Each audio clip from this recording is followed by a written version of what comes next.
You're listening to Stories to Create with your host, Cornell Bunting. Author, motivational speaker, and founder of ES Each Episode. Cornell sits down with inspiring voices to uncover the stories that shape who we are and who we're becoming. Get ready to listen, learn, and be inspired. The show starts now. Yes. Welcome to another episode of Stories to Create podcast right here at ES Club. And as you guys can see, man, we're not in the studio today. We are in the island. We at Yard. It's a whole lot of thing happening. I got to tell you guys, I am so excited because we have a guest in the house today that was born in Germany, but don't really care much for Germany because she's so artistic. She wanted to become a reggae artist, so she wanted to get out of there, show the world her talent through the Jamaican culture. And so we're going to dive into a conversation. So without further ado, help me welcome none other than Mrs. Lil Hanky Panky. Wagwan. What's up? My Thanks for having me. Yes, man. I'm correct you though, right away, straight from the beginning. Tell me. Before we get all of them potatoes and tomatoes throwing at us. Because I do care for Germany, you know, and I have to always say I'm not here to say I'm a reggae or a dancehall artist. Okay, I'm like an that. artist, and I take what Germany gave me, I take what all of my traveling gave me, and I take what Jamaica gave me. I love Jamaica and I love the culture, and I take that and put it into my art. Beautiful. So you hear that, Germany? Don't beat her up. Don't beat her up. And Jamaica either. Don't beat me up. Don't beat her up. She love all of it. So this is good. On the show, what we do is we kind of treat our listeners to a tale, a few tales, as we could say. So I would love for you to take our listeners back to the early years when the story first got created. Like, where in Germany was you born and grew up?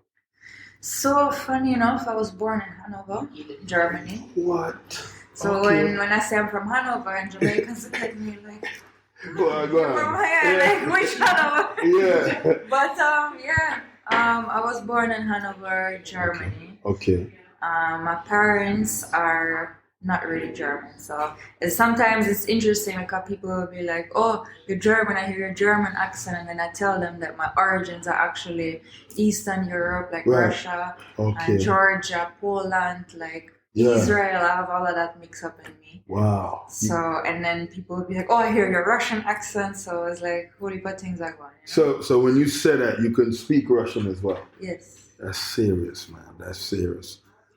Come on. This is a lot, right? So you actually speak, what, 3 or 4 languages?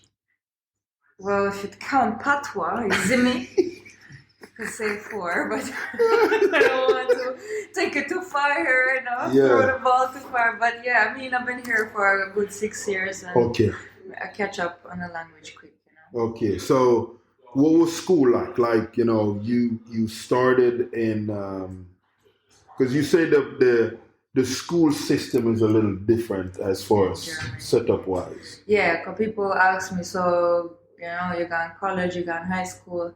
In Germany, the school system is a little different. You do your primary school until 5th grade. Yeah. And then depending on how well you behaved and how your grades looking, you get assigned to like other school, you know, like you have it's called Hauptschule, Realschule, it's German crash course, you know, and gymnasium. So it's basically, you know, like the lower one, the middle one, and then the smart kids school one. So, but you can upgrade from each school to the highest, and from the highest one you can go university. Okay. And you did all that? Well, I did straight. I was the smart kid. Okay. So I went to the smart school. Okay. Skip a grade there. Okay. Finished school when I was 16. Yeah. Mad. And then you were done at the age of 16. Yeah. Wow. And then the thing is, I always knew that it's gonna be something artful I'm gonna be doing, even though I was not to brag, but I was quite good in school. Yeah. You know, I was the rebel and the outsider, but I was like still interested in physics, biology, and all of these things. And whenever I would mention, oh, I want to study music or I want to do something with art, people would look at me like, why don't you do something real? Like, why would you waste your smartness like that and stuff like that? I never liked that. You get me? Like, art gets treated like it's something for dumb people or something like that. I'm like, yo, it's just, I was always a child. Like, I was always like a very dreamy kind of person. And always in my zone, spaced out. And I always like was doing something artsy and crafting and painting, and I was writing poems from I was a little kid. Beautiful. And that was like always my world where I escaped into. So with school happening, what was the home front like? You have sisters, brothers. What was going on over there? Just we gonna tap into it just a little bit, yeah. I have one sister, one brother. Two siblings, both of them younger than me. My sister is 6 years younger than me. My brother is 12 years younger than me. And my childhood was quite turbulent. So, you didn't like the childhood. I mean, no, I don't want to formulate it like that, but you know, it wasn't necessarily one of these peaceful families where parents understand each other very well, and like we get a lot of beating and all of that. So, but kids in Germany get beaten? Oh, trust me. That's what I'm saying. Like, people would be like, "Oh, you're German." Like, it's hard for me to associate with the German culture fully because the household I grew up in was very aggressive. Yes. Okay. Like, you didn't do what you told, you got to whoop it. Huh? If you didn't do what you were told, you got to whoop it. Yeah. Man, I thought that only happened with us kids. You know, you don't do what you were told, you got belt and all that. All of them. Listen, you know how much things in our house broke on my body, from books, cooking spoons, everything. No. Hey, I don't want to think I'm laughing at her getting beaten like that. I'm just thinking on what happened with me. That's why they say traumatized people are the funniest people, eh? This is true. So in the midst of all that craziness that was going on, you still believed in something greater, which kind of allowed your artistic self to want to get out of Germany. When did that hit you? Like, you know, I don't want to expand on this here. Well, yeah, I think so. Generally speaking, as I say, like the whole art thing and dancing, I've been dancing from I'm 5 years old. Right. That was like my escape. So I was always in that zone, living in my little dream world while I'm dancing and singing, and I used to draw a lot. So, because I don't know, in Germany, the music and dancing scene is huge, but there's a lot of stuff going on. You get me? A lot, like it's like this ocean of fish, and then only the sharks make it. You get me? It's hard to, like, the music scene in Germany is different, so it's hard to really like make it with the music. And even though I ended up studying music, like even our professors in university told us, listen, nobody from the university actually made it as a big artist. Like they told us like on the first day. Yeah. So usually, you know, with music, you would end up as a teacher or like in an orchestra or something like that. Okay. Which is, I'm not knocking that. That's great. But if you really want to like be on stage and be a performing artist, it's hard. Yeah. And then I was a dancer. Like I started teaching and dancing in clubs and making my money with dancing quite early. Okay. 16 years old. Okay. I started like working for myself and making my own money because my family couldn't really support my dreams and stuff. So the dancing kind of took me into the field of entertainment early, you know. But fact that I wanted to move away from Germany, that was like a very early, like I never felt at home there. Even though like Germany, I don't want to knock Germany, you know. I feel like people feel like I've talked bad about Germany and stuff, but I'm not. Germany is a great country. It's just, I never felt at home there. Never felt like this is where my future is going to be. I want to see the world. Somewhere out there is my future is waiting on me. You know? So, and then the weather in Germany is just not my weather. I was always sick. I was always cold. I can't stand all this rainy, cloudy, low vibration weather. I need sunshine. I need the ocean close to me. Like, it's not like I love the ocean. It's a necessity. It's a necessity. Need it close to me. You saying that when did Jamaica fit the bill? Because obviously Jamaica fit the bill and you're like, Sunshine Island. Yeah, so my first trip to Jamaica happened in 2018.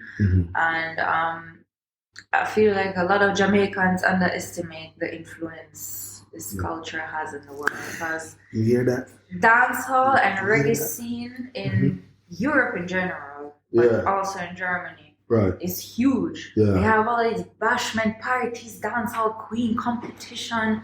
Now all the dancers come to Jamaica, learn the steps, go in Germany and organize huge festivals where they teach all of these steps, and you have hundreds of people coming to these things. Like, it's crazy. That is so.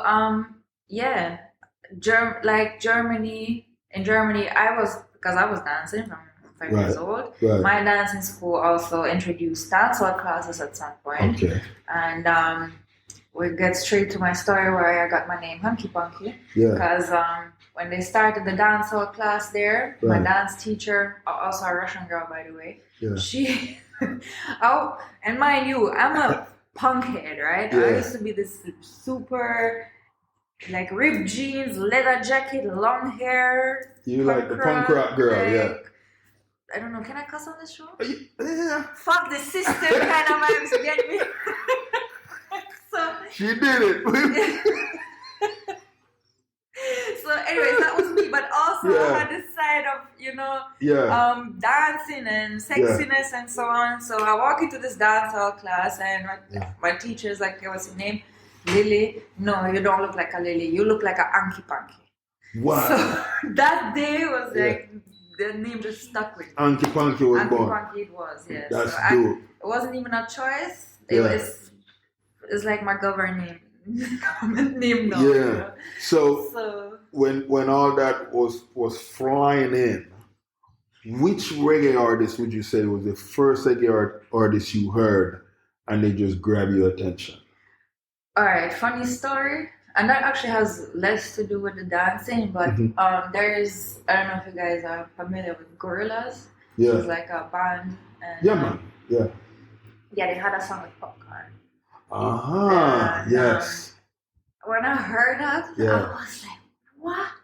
What kind of language is that even? So little 13-year-old me is like starting. I always like to like Google lyrics and Google the story behind it and who's this artist and research. So I got introduced to Popcorn, and from Popcorn, you know where Google takes you to all of the other stuff. So Alkaline and Vibes Cartel got into the whole mix. So that's where like this patois and dancehall music journey started for me, and then through the dancing I got introduced to the whole Sean Paul and Spice and Shenseea thing, you get me? So mad. It really caught my vibes. And you're like, yo, I need this. I remember sitting there trying to understand what the hell he was saying in these lyrics. And I still listen to the song and I'm still loving it up, and I'm still like, remembering that moment I was listening to these lyrics and trying to understand what the hell he was saying, and now I talk like that myself. That's beautiful. That is beautiful. I like it because you make the slang sound so cool. So I like that. You're getting there where with all of this that's happening now with the new type of dancehall, you feel you fit in with this one more than the one that was before, because we got all this new artists now that kind of change up the style a little bit. Well, to be honest, as I said earlier, I don't want to put myself into a box. Right. Generally, especially put myself in a box, or I'm dancehall, or I'm this kind of particular kind of dancehall. I embrace it all. Like honestly, most of my collabs that I have are with more the old school artists. I have a song with Sizzla. I have a song with Bounty Killer. You get me? I have a song with Ching Ching. Yeah. We have a dancey, nice kind of vibes. But I don't want to put myself in that box. I like that. Or next to somebody. I respect it all. I like it. I take my influence from the things that I like, and I'm versatile in what I like. So my music comes out very versatile as well. Yeah, I like that. So you familiar with Dennis Brown and all them? Most of them, yeah. Most of them guys there. Jimmy Cliff. I mean, you said Bob, of course, yeah? Of course. Bob Marley. My dad had this Bob Marley CD that I was vibing off from I was 6 years old. Yeah? Daddy, play that guy named Bob Marley. Buffalo Soldier. Yeah, well, I love, and it was so funny when I was like, Daddy, what do you mean with no woman, no cry? Yeah. And my dad tell me about, him say, life is better when your woman not around you, so no woman, no cry. That's how he explained this song to me. I can't believe it. He gave you a pill. Man. Come on, Dad. Come on. Wow. Come on. Now, so if the opportunity rise for like a Buju Banton or one of those type of culture artists to say, yo, we want to collab you. Of course, yeah. And then the crossover stuff with a lot of the American artists, you with that? Well, yeah. You mean in my music? Right. Yeah, I have a lot, like my EP that is coming out this year, very soon. Yeah. Is gonna show a next side of me, I have a lot of hip hop tracks sitting down. I have music from house, hip hop. I put a guitar solo in my last song that I released today, and you get me? Like I really love. I think my thing actually is putting this Hanky Panky stamp onto like different genre. You get me? I like that. To experiment with a lot of different stuff. I like that. The introvert of an individual, the extrovert of an individual, who you see yourself hanging with more? What do you mean by that question? Introvert, don't like to be around people. Extrovert, excited, all these different things. Well, the thing with myself is I am an introvert. If I don't feel comfortable with people, and when I'm comfortable, I'll be the craziest extrovert. Like you would think me is a mad woman. You get me? So I think you can't really. I think a lot of people stay like that. Yeah. So if I approach people more with like a vibe, so.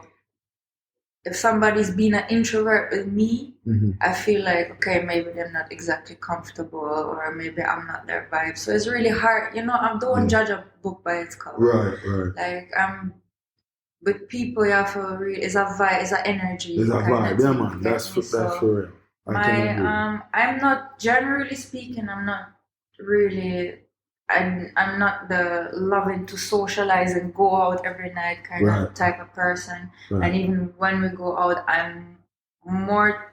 I used to be different, but these days, I don't know. Maybe I've grown up or I'm tired of it. I don't know what it is, but I'm more like laid back and just in my corner having my drink with my two friends. You get me? So, and then 10 years ago, that was not me. 10 years ago, I was sneaking to the club and mush it up in the middle. And split in the middle and everything. But it's not me anymore.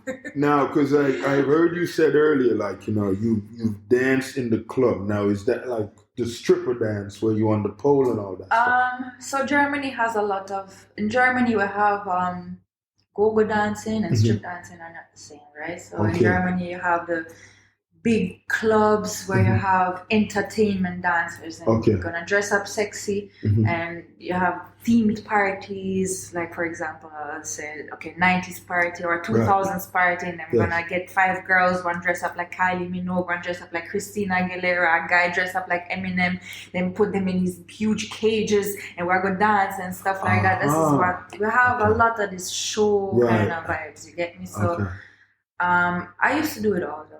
Wow. Straight up, like it was my main income. So I started with the go-go dancing when I was 16. Wow. And also waitress and barkeeper on the side. But yeah, I did the strip as well. It was making me good money, yo. Yeah. And it was fun, you know. Like if you have the mindset for it, you can actually learn a lot about people. You just go at it. Yeah. If you was put in a situation where there was a show happening, Christina Aguilera, Britney Spears, which show would you choose?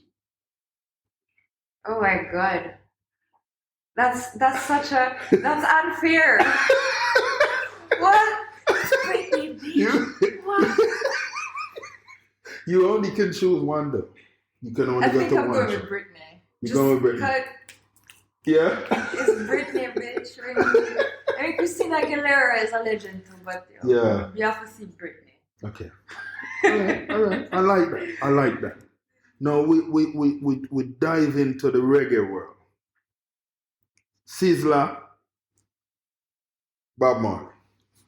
I mean, listen, I mean, obviously, if somebody told you have the chance, Bob Marley is coming out of his grave to perform one more time. You have the chance to go see him. You get me? I'm there. It's done.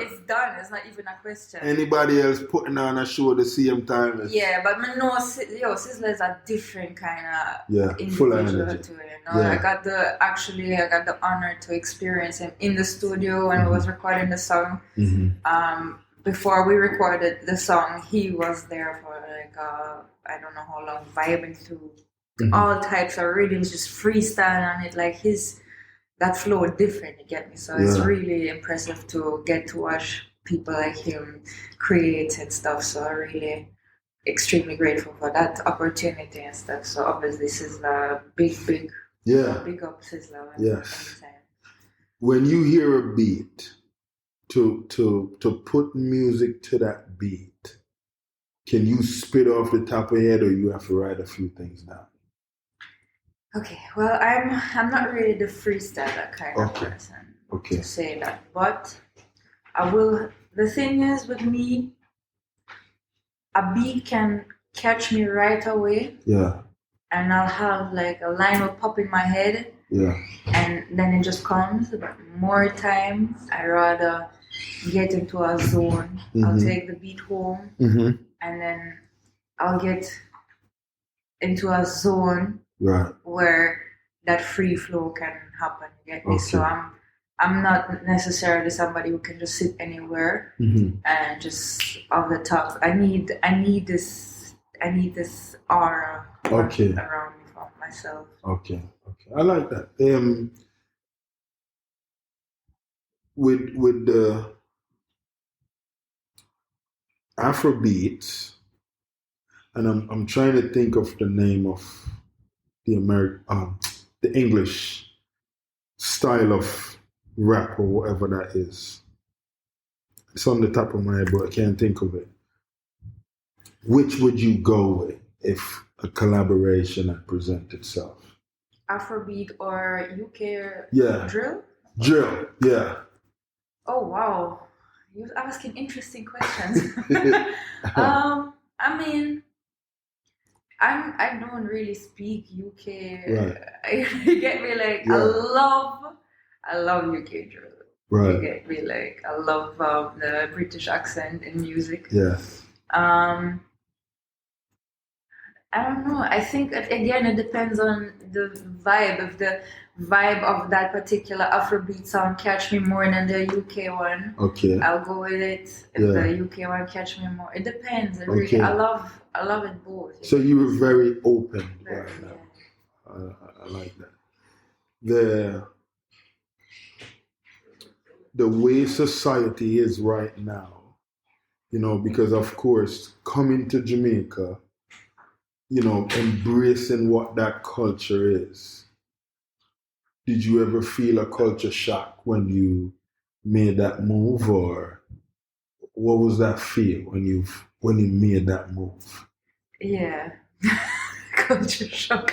Culture shock is a little harsh, I would say, because I love. Yeah. The thing with me is I love I got just with the way I built my life, I started to get comfortable, getting out of my comfort zone. Okay. I love when something felt new and unusual to me. Mm-hmm. And with Jamaica, there was definitely a lot of things that I had to get used to. Right. But I was so willing and just ready to get used to something new because I was so tired of the old stuff. Right. That it came, I think, quite easy to me. And I love. This is home, you get me? Yeah. Just something about Jamaica immediately felt like home, so it made everything else easy to adapt.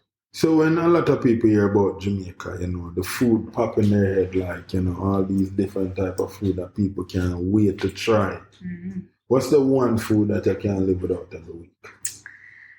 Well, I'm a seafood person. You know? Okay. So and it have to be a fresh fish, you know, because lately it's hard to get a fresh fish, but once, like one of them escovitch fish, oh my God. And some crackers? No, plantain. Not even the crackers thing, I like plantain. Okay, I like that. Eggs. Green plantain. Pressed plantain, ripe plantain, any form of plantain. So you kind of know if you cook that? Oh no, let's not do that. No.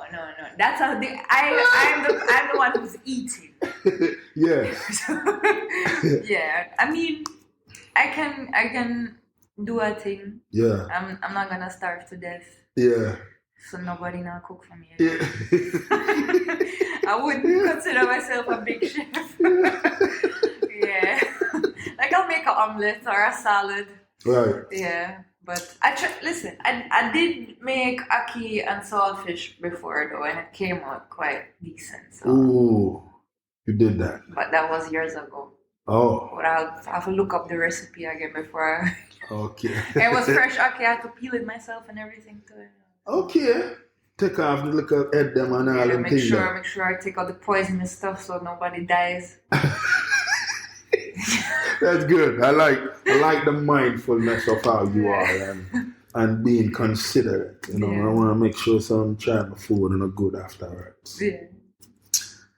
If you was to pick one of your pieces that you have done already in the last 2 years, which piece would it be and why?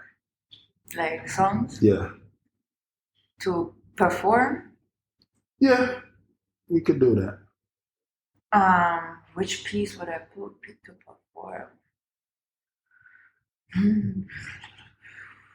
What kind of music do I... Oh, well, probably, depending on who's listening, if we can go nasty or we can have to keep it, like, decent. Yeah. Probably, I don't know, I have this song out called Gummy. Okay. And it's just a very high vibes, good vibes song. Mm-hmm. And probably that. Yeah. You feel like could fit in with any type of crowd? Yeah. Okay. All right. So, because, you know, I hear you kind of say you do music to cater to a certain type of crowd as well. Well, yeah, I mean, I'm not really just trying to people please with my music. I do, when I write songs, I write what's in my head, what's in my mind. If I'm on a high vibe, I write a high vibe song, but I also have a lot of lyrics, you know, where I just talk out my thoughts and feelings. So you vent on some of your pieces. Yeah. Yeah. How vulnerable do you get? Stay with us. We'll be right back.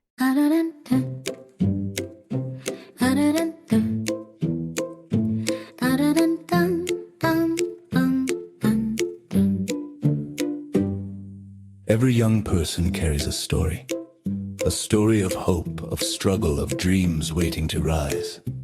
But in too many underserved communities, those stories go unheard. At ease, at Adios Inc. Everyone has a story. We believe every voice deserves a chance. Through mentorship, empowering programs, and storytelling workshops, we help youth discover their purpose, strengthen their mindset, and build a future they can be proud of. From classrooms in Jamaica to communities across Southwest Florida. ES is changing lives, One story at a time. but we can't do it alone. Join us, become a mentor, volunteer, donate, help us fuel the next generation of leaders, creators, and change makers. Visit ahazink.org today. Because when you help a young person share their story, you help them change their world.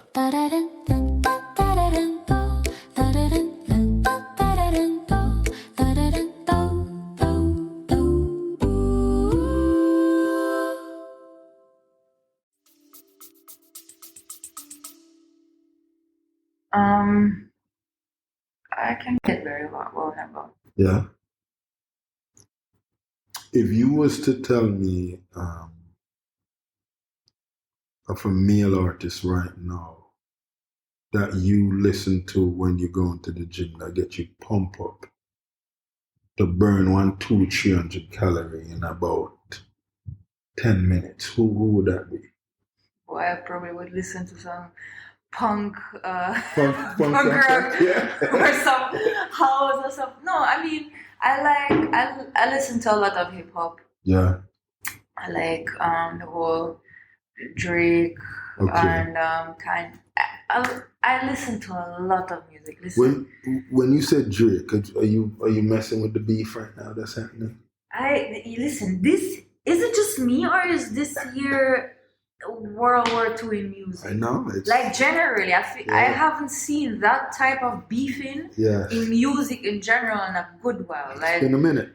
Even like the dancehall started off like everybody guns out. Yeah. And now in hip hop too, like beef like that. I haven't seen that in a while. So I guess it's interesting to see. Right. Because music is, it's all about getting your I'd rather see war in music than war in a real life. Right. So if you can get your beef out with words and just art, that's I like to see that. It's interesting to watch, even though some of the beefing might be probably unnecessary. But it's just interesting to watch. Right. Definitely more pleasant to watch than Israel and Palestine killing off each other and all of that stuff. It's no good. It's just I like to listen to. I will be listening to reggae, low vibe or high vibe, but like reggae one day, the next day I'll tap into my heavy metal playlist. The next day I'll be on a dancehall reggaeton vibe. The next day I have my whole mix of all of the hip hop artists: Kendrick Lamar, J. Cole, Gunna, Future, all of them. All of them, you just. Then I have my little girly pop Doja Cat and get my Shenseas and my spices in there in the mix. So it's really, I'm a very multi-faced I like that. Now, personality. a lot of people tell me like sometime when beefing is happening, it's a marketing strategy. So, with that being said, because we don't want to be too controversial or whatever it is, if a female artist pick on you, like them throw some words out there, like put you in a space, what would you do? Like a Shenseea just put a beat in pipe and something. Here's the thing, right? As you just said. Yeah. It's a marketing somewhere as well. Yeah. On a personal level. Yeah. It's so hard to offend me. I'm the chillest. I barely argue with people right now. That's good. I'll defend if I have something to defend, and if I see it makes sense to defend this in front of this person, I'll do it. But my energy is, I don't have that energy to waste on empty just beefing. Yeah. You get me? I try to keep my inner zen and my chakras aligned. I like that, because I know my listeners are like, but then I actually have lately. I had to like just force myself sometimes to be a little bit more well and unaligned, because the world wants to see craziness. So that's what gets their attention. So I mean, it depends on what kind of words you throw at me, but I would react in my own way. Like I would probably just say, girl, like I wouldn't. I'm not the person to throw back insults. Okay. I would probably just like my response would like she wouldn't have nothing to respond to, because I would just close it down differently. So we're gonna make this interesting right now. So a girl see you a walk with a dude where you really like, or an individual you really like. The girl walking with the dude that I like. No, you walking with your dude and a girl come and say, yo, man, I need him. And they'll stick him right off of you. What you do? Stick him, girl. Not 10 more waiting.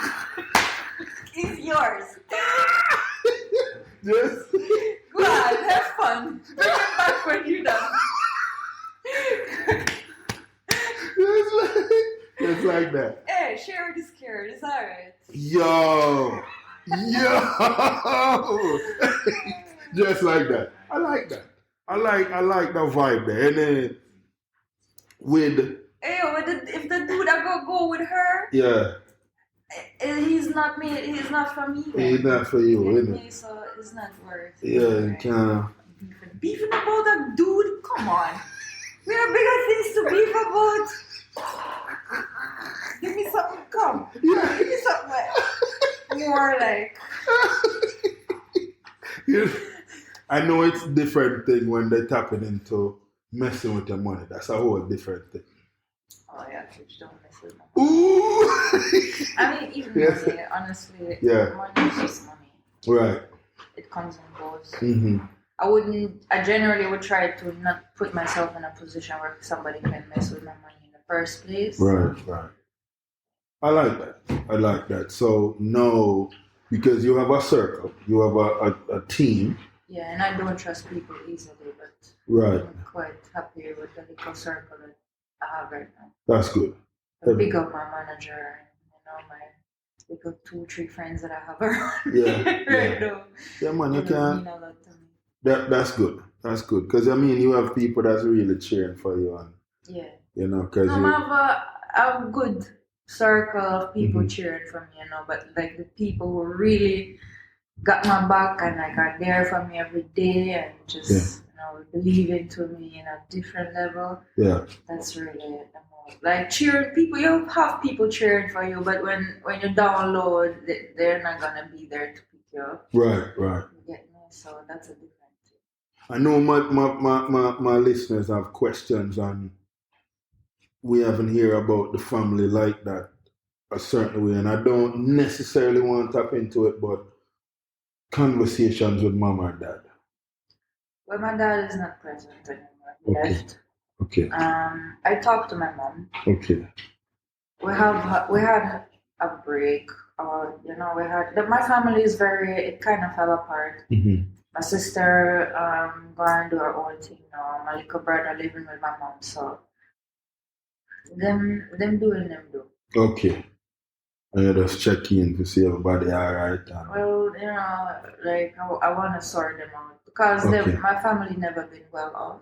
Okay. So really and truly, that's one of my biggest motivations. So we're not just get those millions and buy them a house and everything, and just pay off all the debts, break the generational curse. Yeah. But I mean, I'm a person. I don't like to look into the past. I live in the now, and we all made our mistakes, and we all have all learned. Right.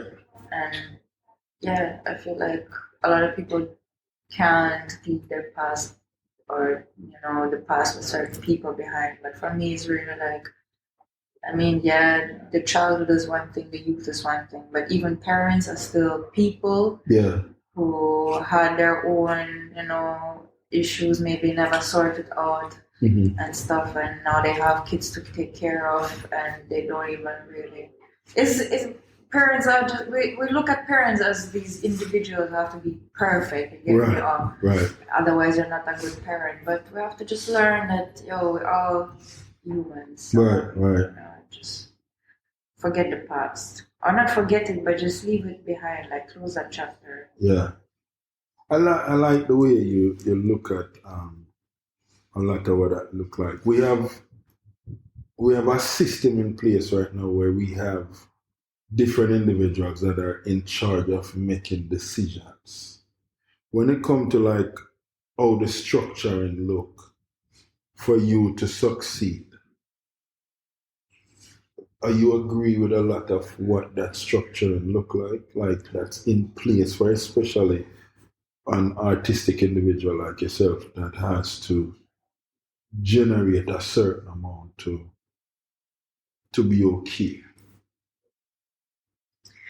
Here's the thing, if I'm getting your question right. The thing is with music and art in general is art and music is regarded as something like you do it because you love it. Right. So because you love it, you shouldn't really be asking for money for it. Right. So people will expect you to do a lot of gigs for free, or do this gig for me, do this performance for me, this shoot, this video shoot, whatever it is. You get me? Right. So you really have to fight hard as an artist to make the people understand that this is, I put in yes, I love it. Right. But you are listening to my music while you're out with your friends partying. Right. And without this music, your party would be shit because there is no music. Right. So it's a product you're getting at the end of the day. Right. And even though we're doing it because we love it, we put our whole life into it. Yeah. We're not working a 9 to 5 on this. Eventually, we do, like a lot of us do, but that's the goal is not to do that. You get me? So we put all of our life, everything in it, and the better the music, the more work you put into it. I mean, you want the whole brand and the whole picture to look perfect, and there's so much investment behind that. People don't understand that how much investment music actually is. How long you spend on your makeup, how much money you spend on your outfits, on the set, even all of this, all the cameras, everything is those little things that people don't consider. Right. And I was telling your friend earlier, it's like people underestimate how busy you can get as an artist. They will be like, even my friends sometimes, like I realized it this week, because my friend was like calling me about something, and I told her I'm busy, and she's like, what you're so busy with? Yeah. I have a lot of shit to do. You get me? I have this EP to get ready, do video shoots line up, collabs, writing songs, do my laundry somewhere on the side. Yeah. Go make sure I go to the supermarket so I have food in the fridge the next day. Right. A lot of things, okay? So people underestimate that many times. And, I want to, kind of help the listeners to understand, because you do treat yourself well. What does the workout routine look like for you on a weekly basis? Okay, I'm a gym rat. Okay. Because I've been dancing and moving from I'm a little kid. So for me, it's like therapy. I'm really not a good person if I don't get to move and to work out. My brain is just not right. But I used to switch it up a lot. I've always been at the gym, but I had a phase where I got more into the heavy lifting, and then I have a phase where I do more high intensity stuff. But generally, like always there at the gym, even if it's just a little stretch routine or what. Okay. We had a yoga class. So it's all, I listen to my body, and if my body says we're lifting heavy today, I'm gonna go and lift some heavy weights, and my body says we're not feeling that, I'll just do something like that. Wow. That's why. You're in tune. You're in tune. I'm trying to be. It's been it's a journey to get in tune with yourself, but I'm working on it. I like that. With all the different beautiful places here on the island, where would you say is your most favorite spot for us pull up and just chill and wine? I'm a beach bum. I love the beach. Okay. So but lately I've been craving Riverside. So actually me and my friend's supposed to go to a river tomorrow. Okay. She said she found one new river spot, so can't wait for that. But there's a beach called Strawberry Fields area. Okay. Yeah. I love that spot. It's so beautiful. I don't know if I've ever even heard of Strawberry Fields before. Where is that at? Fields. Boy. Geography is not my thing. Is it in Kingston or something? No. It's like a 1.5 hours drive. Okay. So Stony and Santa. Okay, somewhere down that way, Portland, St. Mary's side. Yeah. Okay. Actually, Strawberry, yeah. Okay. Not Strawberry Hill, Strawberry Fields. Strawberry Fields together. Okay. All right. And then there's a little, Bob Marley Beach is nice if you want to stay in Kingston. Right. But yeah. I like that. You mentioned earlier that you were all about the seafood and all those things, the fish and... I don't really eat meat too much anymore. Okay. That's a beautiful thing. The next 5 years, because you have a lot of collaborations coming up on all these things. What is one thing that is on your radar that you haven't been able to reach yet, that you would like to reach in the next 5 years? It's a thing that I want to reach this year, to be honest. But I'm trying to build an international bridge right now. Okay. And I want to say with that like, okay, by Jamaica, I want to connect. Yeah. I want to make that connection. Because people, my name kind of out there. Right. I'm not a big star yet here, but I have my name out there. People know me, but I want to create that bridge to the international market. Okay. All right. I like that. And that's a good goal to have for individuals that, because there's a lot of artists in this world. And you have individual that is aspiring to become an artist, but they get discouraged. The market is, the industry is very discouraging, so I don't blame them. What advice would you tell them if they really still want to push and still accomplish what that look like? You have to go into yourself and just, you have to carve out. It's like carving out your path. You learn while you go at it. And I heard a saying that said, those who quit never believed into the idea in the first place. And that saying really gave me a lot. Trust me, you will think about quitting. Because the industry is rough, especially girls have a different, because the industry is very male dominated, and I'm so grateful for my team, my manager, having my manager as like that, strong.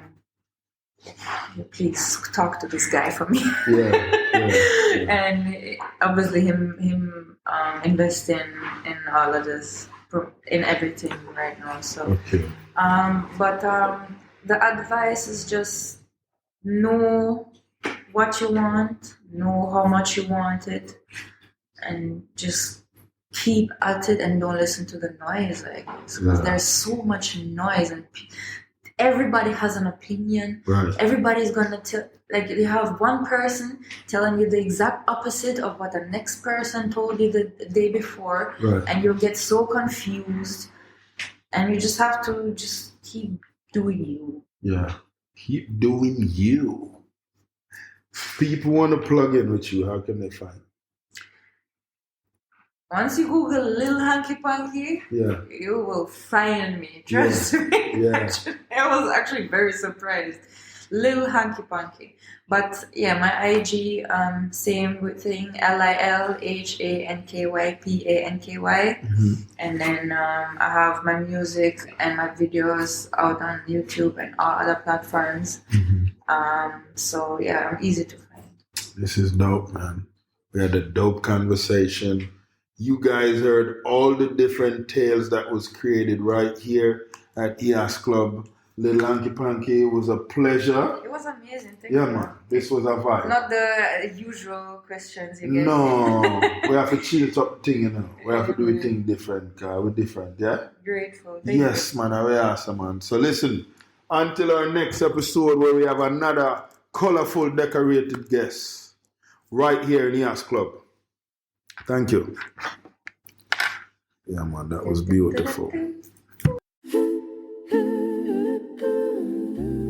Thanks for tuning in and downloading this episode of Stories to Create. We appreciate you being part of this growing community of storytellers and listeners.